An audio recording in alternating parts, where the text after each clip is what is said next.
Well, good morning. I'm so excited to be here today. I'm Stacy Nation. I'm a licensed clinical social worker. I am embarking on a series of interviews with humans that I know who are just amazing. And I'm doing some chitty chats with people in the trenches. And I'm so excited for my guest today. Her name is Amy Kotha. And I have known her for a very long period of time, it feels like. And so I'm going to just let her introduce all the greatness about her. And so welcome, Amy. Thanks for being on my show today. I appreciate it. Thank you so much, Stacy. I love seeing you and talking with you. So thanks for having me. Yeah, I am excited to just get into who you are and what you do. And you and I have known each other, I would say almost a decade, probably. Wow. Yeah, definitely. I know when I think back to how long my journey has been going, like it doesn't feel that long, but then put a number to it. Yeah. Wow. Yeah. So Amy is one of the amazing adopted parents that I have in my life. And when I moved to Colorado, I landed in this journey of working with parents who have all sorts of adopted children. And you were one of my first clients in Colorado. And I have just fallen in love with your whole family. And I appreciate that honor and privilege. So tell me about you. I know a lot about you, but tell my audience about you and what you want them to know. Okay. Wow. So I am a life and parent coach now, and um, my journey to this new career has come from my journey through parenthood with my two kiddos. So I have two adopted daughters who we adopted from Calcutta, India. And both of them they're both neurodivergent, and they both have some kind of special complex physical needs as well. But they're awesome, loves of my life. And Absolutely. absolutely. And it has been such a journey though. And how I've gotten to where I am. So through theirs, they've had some struggles, of course, and that's how we met you, because they've had some traumas from the adoption and the orphanage and, just all of the early childhood experiences that they had. And through my journey of parenting them, we work in this Western society with Western medicine, and there's this concept, right, of everything should be comfortable and there shouldn't be suffering, and what can we do to alleviate it? And when it starts happening with your kiddos, it's terrifying. And when my kiddos started to struggle, I was terrified because I had absolutely no background in mental health and just had no idea what was going on. And things started happening to me. I started becoming very anxious, and they were struggling. And the doctors that I would take them to would just put them on medication after medication. And that is actually how my journey took me into coaching and how my career has progressed, because about 6 or 7 years ago, I just couldn't take it anymore. I just kept hearing how complex my kids were and nothing was helping them. And I just decided that, part of my issue is probably I was a little too enmeshed with my parenting, but I decided I was going to do more. There's always more, right? Yeah. So I went to grad school and decided I was going to study nutrition and try to help my kiddos from more of a holistic, full body way, instead of looking for someone to come in and give them a pill or a strategy, because those things weren't working. And so I went to grad school, and while I was there, I found myself being pulled more and more towards the psychology and the behavioral aspects. I was finding myself doing all of my research papers on, nutrition and the brain, and talking about brain chemicals and the gut-brain connection and all of that. And it just kept pushing me more and more towards the psychology piece. I just found it so interesting, and ended up shifting completely from that into coaching, because coaching is all about human behavior and helping to support people making changes. And what I found when I took a coaching program and became board certified through the NBHWC, which is this National Board of Health and Wellness Coaching. And I got to the point where I started using the coaching with my kids. And it was incredible because I found all of a sudden that just changing things like my communication and my mindset about what was happening in my family, suddenly things started to change. And they changed way more than any medication, for instance, ever did in my family. So that just kind of propelled me along my health coaching career and morphed into parent coaching. And now my client base is parents who basically are kind of on a journey that was like mine. They have kiddos who are often neurodivergent and they're struggling with either mental health or nervous system challenges, and they need help. They need help, not just with their parenting, but with themselves. You know, we lose ourselves and we get so stressed and so caught up, and it just takes over our entire lives when our kiddo is suffering. And those are the people that I work with now to help out. Oh, I love this because there's such an arc to your story, right? Yeah. And so what I often talk to parents about, well, first of all, adoptive parents are some of my favorite humans on the planet because you are choosing this journey in a way that some parents don't choose it. Right. And you are also in this, like, I chose this and my kid's not well, and I'm committed to figuring out wellness.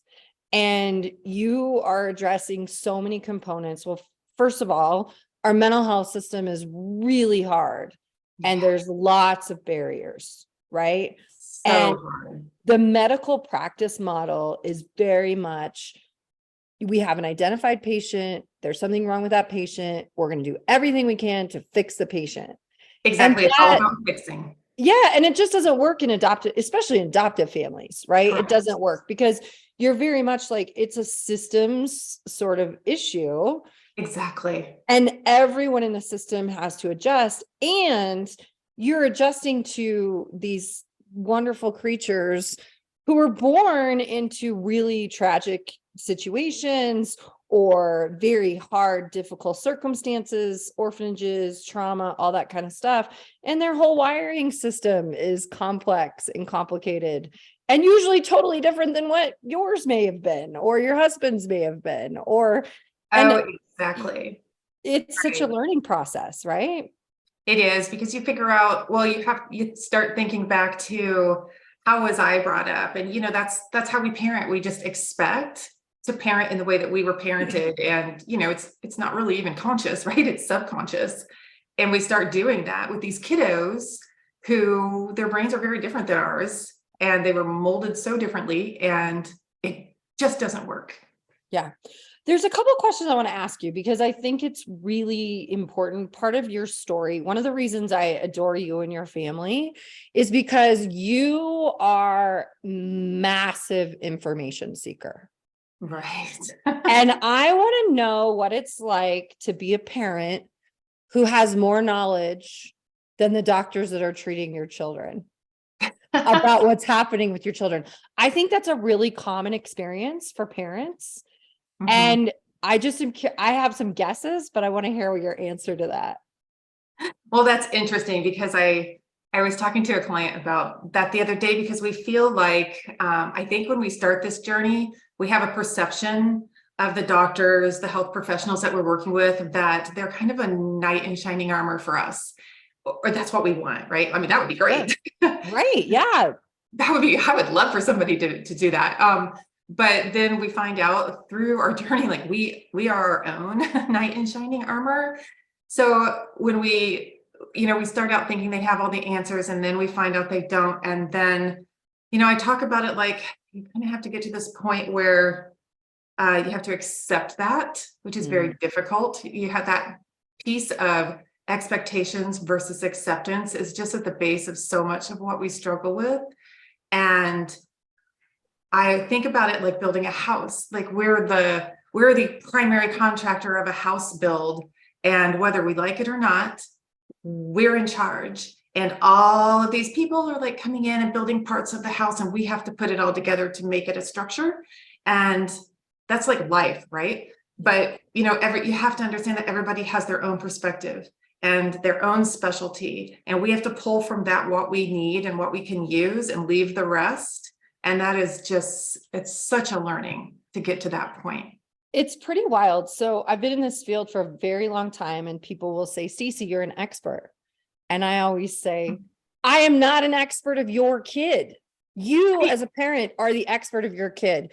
I am along the path with you to add information, to help guide on the journey, to give you some additional insight. Yep. You are the expert. And I don't think the medical model is really built for parents to be the expert of their children. Right. Now, And so I would imagine that I'm going to ask you a lot of these questions, Amy, and then we're going to talk about like what you do at the end. But sure. I want to know in this journey, I mean, what has this been like for your marriage, your family? How much stress of navigating all these components of getting your children help has it put on you as an individual and you and your husband? Oh, that's so huge. I look back over the last 10 years, and it is astounding how much our lives have changed and, what we've morphed in and out of. I mean, we started out when I met you in Colorado. Yep. And we lived in one town, and we actually moved within Colorado to get closer to services and schools for our kiddos. And it didn't work, or, it wasn't a great fit. Yep. And then one of our kiddos struggled more and ended up going to a residential treatment center in Montana. So we actually, to try to help with that transition back into our family, we moved to Montana. And again, more changes. And now we are living outside of Chicago in a suburb. So we've moved now like 3 major moves in order to get our family to the place where we have the most support. And these have all been very intentional moves. And now we're at a place where, we have family nearby, and the school system is fabulous, and it's a tremendous fit, but it took us a while to get here. So it's like, I look at life like a science experiment, and some things work and some things don't. And I don't call them failures, even though they're kind of failures sometimes, but it's more of just a learning. This worked, this didn't work. What didn't work, and what's the next best thing? What can we try next? And so I feel like we've kind of been doing that over the last decade. And then at the same time, that has that has ripple effects through our family and with my marriage. And, my husband and I are 2 different personality types, 2 very different people. And we deal with what is going on in our family in very different ways. And, I know he wouldn't mind me telling you, but he has had a huge struggle dealing with what's going on, not being able to fix your child, right? Sure. Because you always, why can't you do it? And you hear these things externally all the time from other people, from friends and family members, why doesn't your child do that? Why can't you do that? And it's always a reflection of your parenting. And that was very hard for him. And there was a time where we actually did not live in the same house for a while, because that's just where our family took us. And that's what our family dynamics needed in order to become healthy again. Yeah. And interestingly, you start feeling isolated, like you're the only person who's going through all this. But I have talked to so many people, and all of these happen to all of us a lot, but nobody really talks about it. Well, and that's why I'm asking the question, right? So I always say people are the best parents before they become parents. Right? You say, I would never let my child do this or this. I would never do that. And then I also say, like, no one knows what happens in a marriage except for the 2 people in that marriage. Yep. And all of this is so normal. And I appreciate you just being vulnerable and talking about it. Yeah. And I know your husband, I know he's been on his own journey in all of this, right? And exactly. so and this happens with both biological children and adopted children, Oh, happens with sure. kids who don't have diagnoses and kids who do have diagnoses, all the things. And so I Right. just think that it's so, when you're on a journey of health and wellness for your kid, and your kid doesn't fit in the box of how we're supposed to fix kids, it takes a tremendous amount of stress and it puts a tremendous amount of stress on a family unit. And Oh, so much. one of the things I love about you and your family is the dig inness of like not giving up, of seeking more. And my therapist tells me, Stacy, you're always collecting data. And so when I hear you say it's not a failure, I'm like, yeah, you're just collecting data. That didn't work. What's our next option? That didn't work. Right? Like, I love that. Yeah. Yeah. And it just literally hurts my heart when I hear when I hear parents who, I've been there, who are in complete despair, and they feel this horrible guilt and shame about what is happening in their families or with their child or whatever. And that just, that's the people that I love to help, because it doesn't need to be like that. Yes. And I think the more we talk about it, the more we normalize it. I tell people all the time, I can talk parenting 8 hours a day, 7 days a week. I can give you all sorts of advice. But if you ask me how I'm handling my teenagers, some days I'm not doing very well. Yeah. Right? Like, I know why I'm not doing very well. And the things that come out of my mouth are never what I would tell my families to do. Right? Oh, exactly. It's the human experience. So I have one more question about your situation that I think is really important to kind of talk about. Sure. I want to know how having a biracial family has been on your journey, because I also think this is a topic not very many people are chatting it up about. Like, Yeah. you have a complex racial dynamic, and we don't talk about that very often. So I'm curious what your thoughts are on that. Yeah, that's funny. I don't think about it very often until something like smacks me in the face. Yeah. But yeah, both of my children are Indian, and my husband is as well. So, we had our two blended families even before we had kids, which was a trick all to itself. And then, we have brought the kids in, and yeah, that's been interesting, because I try really hard to keep that in mind and give my kids, try to make sure, that they are in touch with who they are, and to help them, with their search for their identity, especially now they're both teenagers. And I know that that's just a big piece. Yep.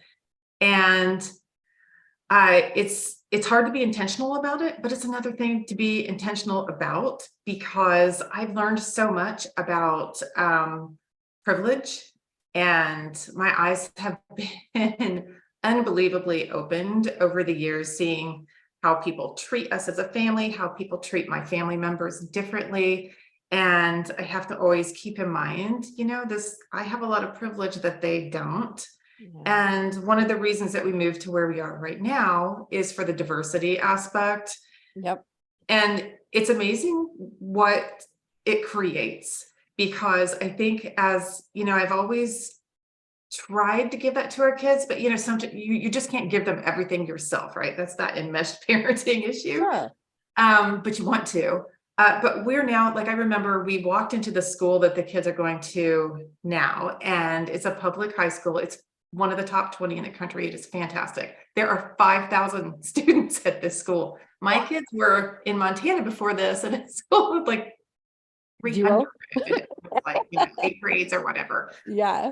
Huge culture shock. I was terrified about how they would feel. But we walked in for the tour, and we were standing there, and it was class change. And all of a sudden there's this like, oh, these kids are walking around us. And my older daughter was standing there, and she's just looking around wide-eyed, and she said, oh my gosh, Mom, look at all of these. There's so many people here who look like me. Yeah. And, then I was like, okay, here we are. That is something I could never give her, that she found. And that was just huge for me. So I don't know, that's been a journey. That's been difficult. I appreciate you just talking about that, I think I have multiple families I work with who have moved for that diversity component. And one of the things we often talk about is the importance of that felt safety, the importance of Exactly. feeling safe, right? And when Yeah. she's seeing people of diversity, people of color, people who look like her, all of a sudden that safety is just built in a way that we can't provide. And I think it's so important to just mention that, to I think it talk is too, about that. because I could just see it. I mean, that is the perfect word, because her whole body changed. Like it was not an intellectual thought. It was a body feeling. And that's just an amazing thing to see. Yeah. And what's interesting about that is you as a parent have spent decade plus some Yeah. trying to figure out, how do I help my child feel that felt safety? How do Yeah. I help my child feel connected, feel safe? And all of a sudden you're like, oh, we're in a place of diversity, which terrified you, and help them feel safe, which is this like interesting dynamic that we don't often think about, right? And the medical model is not going to say, hey, mom, she needs some more people of color around her. Yeah. She needs some more, right? Like it's a very 100%. interesting journey. Yeah, it's like you have to step back and look at this big, full, holistic picture of Yeah. all, like, the environment and all these other things. Yeah. And they play into it to Yeah. such a degree that, just to think back of where I was, like, I guess 15 years ago now, it is a 180. It's a wild ride. So let's chat about what you're doing. What kind of services are you offering? Who's your ideal person you want to serve and help and support? You have so many gifts, Amy. So I imagine this could Oh, be like thank this you. whole range. Well, I'm biased. I think you're I wonderful. know, I know. I feel the same about you. Everywhere I go. No, I work with, so I do parent coaching, and my ideal client is a parent who's on a journey like we are, basically. And I work with parents of children who are neurodivergent. They might be on the autism spectrum or whatever, and often sometimes adoptive families, and their kids are struggling. So usually by the time they connect with me, and I think they hear me talk, or they read my bio on my website, and they say, oh my gosh, I've been looking, like, I didn't know I was looking for you, but your story sounds so familiar, which Yeah. is awesome, because those are the people that I want to help. And so their kids, usually by the time we work together, are normally teenagers, and they've been on this journey for a while, and they're Yeah. dealing with things like, the parents are feeling physically ill because they've been so entrenched in this and working so hard and giving so much without caring for themselves. And their kids are struggling. Maybe they're in a residential treatment center, or they're considering it, something like that. So these are kids with some big struggles, and parents who just need some support along the way. Yeah. Well, do they have to be adopted parents? Can they be bio parents too? Oh, absolutely. Love Absolutely. it.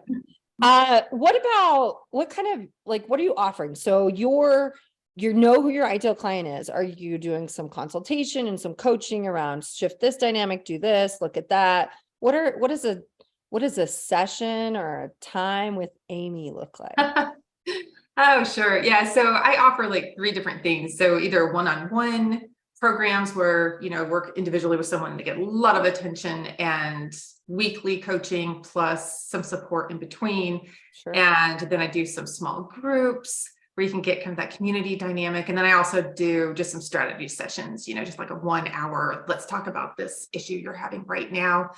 But the kind of the base framework that I use, I've come up with a methodology that I call the SAFE methodology. It's parent education and coaching. And so SAFE is an acronym, and it stands for shift, accept, free, and empower. So within each one of those modules are pieces that are going to guide our coaching and help educate them. And especially in my groups, we use this. So it's like shifting from this traditional parenting model of control and, certain communication styles, learning about the nervous system, learning how to communicate in a different way, and then just kind of going through working on mindset and mindfulness and kind of working through boundaries and those kind of things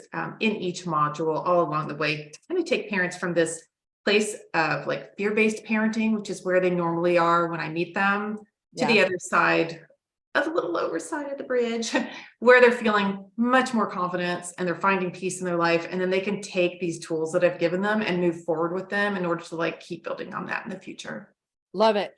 One of the things that you've mentioned that has become a huge part of my practice and my discussions with family is this piece around nutrition and the gut situation, right? The gut and nervous system connection, gut and brain stuff. And so I just want you to share maybe one example of a win that you've had when it comes to parents shifting nutrition and what does that look like for their kid and how nutrition can also impact behavior.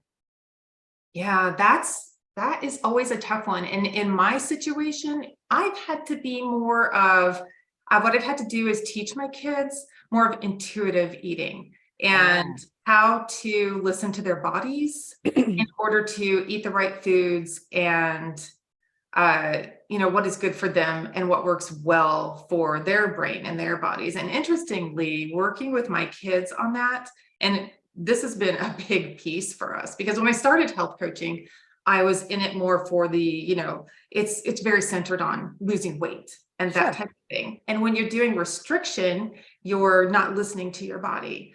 And my kids heard me, talk about those kind of things. And I had to fix that in myself over time. And both of my kids, they struggle with food and they always have. And now it's more like, let's eat and let's have a variety of foods and try it and see how it feels in your body. And then let's talk about it.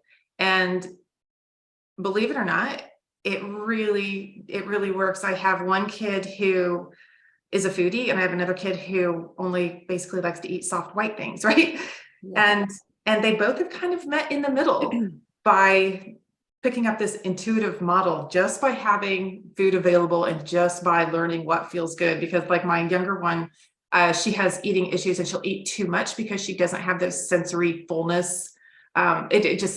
Those neural connections in her brain are just not functioning completely correctly. So she'll eat way too much and then she would throw up.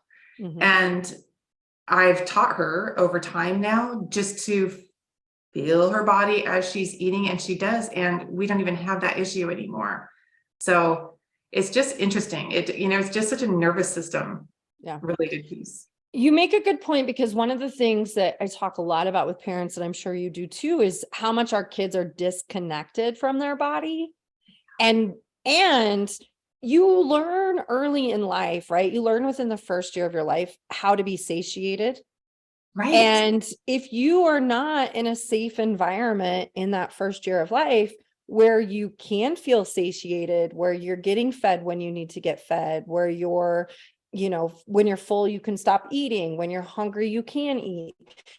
That impacts your ability to understand that satiety feeling forever until you have someone who's teaching you that. And so oftentimes I'll have parents who are like, well, they eat too much, they have an eating disorder, right? It becomes like a disordered framework where you're going like, wait a minute, how is this wiring connected to their system? What do we need to teach them?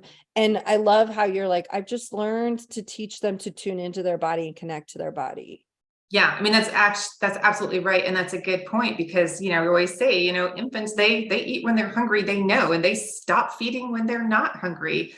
And when a kid didn't have that, it makes a big difference. But it's funny because that reminds me of a time I spoke to you a few years ago. I don't know if you remember, but I was talking about a situation with my daughter getting up in the middle of the night and stealing candy. Yep. I do. And yeah. And I don't, I put candy in her room. So in her closet, she has a stash of food and she can access it whenever she wants. So she doesn't have to climb into the cabinets in the middle of the night, hiding, thinking she's doing something wrong. She has it, I keep it in her closet where she can access it anytime she wants to, and she barely even touches it now. So it's so interesting. Yeah. Yeah. I love how you just get curious about the natural systems of the body, and you're helping parents understand, perhaps developmental stages they've missed. What does their wiring need now? Like, you're really normalizing that stress response system and those nervous system components. And I think that it's so critical. The other thing that I just love about the work you're doing, Amy, is you've been in the trenches. Like, you've done this. I've seen you at the highs. I've seen you at the lows. I feel very honored about that, by the way. And Yeah. now you're in a place where you can give that to other people and say, here, leave your Judgy McJudgerton outside. We're here to be in this guilt-free, shame-free space and talk about how hard this journey is. Exactly. People just need to open up about it. I swear that's just something I've also learned along this journey is once you start talking about it, if you're the person to just start talking about it, all of a sudden everyone around you is like, oh, I know, or this happens in my family, and it's so normal. It's so normal. We just need to talk about it. It is normal. Well, if people want to get a hold of you, how do they reach you? What's the best way to get a hold of you? Well, I have a website, which is amykcoach.com. And I can also be found on social media on Facebook or Instagram. And it's at Amy K Coach. So love it. And we will put all those links at the bottom of this episode. So if you wanted to leave our audience, people who are listening to this, with one sort of thought that, you probably a thought you've said hundreds of times to hundreds of people, what would you say? if I am speaking to a parent, I would say, you're doing a great job. Just pause and take a moment and let it go. You are doing a fantastic job. Love that. What if you're speaking to a know-it-all professional like me? Know-it-all professional. What would you say? Like, how can professionals, experts, how can they be supporting parents who are on this journey that you're supporting? What do they need to know? Sure. I think the best way to be supportive is to understand that the parents do know their kids the best, and they just need to be heard, and the kids need to be heard more than the parents. Even those kids need to be heard, and it's life-changing once everyone has their voice and they feel heard. Love that. Love that. Amy, I appreciate you. I love the work that you're doing. I miss you and your family, and I hope you give them a tight little squeeze for me, or a high five, or an elbow bump, or whatever it is they feel. Yeah, whatever we're doing these days. Yeah, whatever that is. And I just think it's so, one of the things I love about you is your vulnerability. And I know that anybody who is working with you knows that you're going to come at it from a frame of, I've been on this journey and I'm still on this journey. Like, that's one of the things I think about. I had a friend tell me this week, there's no hood like parenthood. And I love that so much. I love that. I've never heard that. Some of the people listening have heard that. I love that. I was like, I feel that so deeply, right? So even though you're having wins and maybe you're further along in the journey, you're still on the journey. And that's one of the things I love about it is, and that's what people tell me all the time. Stacy, we love working with you because you're in it with us. I'm like, yeah, I'm a parent. I'm got my own mental health stuff. I've been through trauma. Yeah. Like, that's, to me, those are the people, that are like, I'm not here to tell you how this is going to go perfectly. It's actually not. But it's hilarious. Yeah. I posted on Instagram the other day a video about like this big win that I was noticing. And then the next day, like everything turned around. Total disaster. I'm going to talk to you about yeah. Yeah. And so I think that's the piece of the journey. Like, I love knowing humans who are not presenting perfectly, but are messy and perfectly in the mess. Yeah, And that's where you heal. yeah. So I just appreciate you taking the time to be with us today. And I'm so excited for my audience to learn about you and meet you and access you and, follow you and all the things that you're doing. You're doing such great work. So thanks for your time today. Thank you so much. And ditto all the way back to you. You're doing amazing things as well. And thanks for the opportunity. I appreciate it, Stacy. Love you. Yes. All right. I love you too.